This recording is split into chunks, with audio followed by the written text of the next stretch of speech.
స్నేహితులారా, సువార్త దేవుని శక్తి. బైబిలులో దేవుని శక్తిని కొలవడానికి రెండు ప్రమాణాలున్నాయి.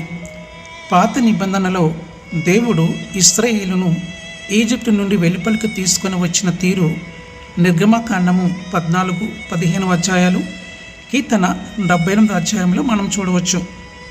కొత్త నిబంధన దేవుని శక్తికి కొలబద్ద యేసుక్రీస్తు పునరుద్ధానము. ఎఫెసీయులకు రాసిన పత్రిక 1వ అధ్యాయము 20వ వచనము. శక్తికి గ్రీకు పదము డునామిస్.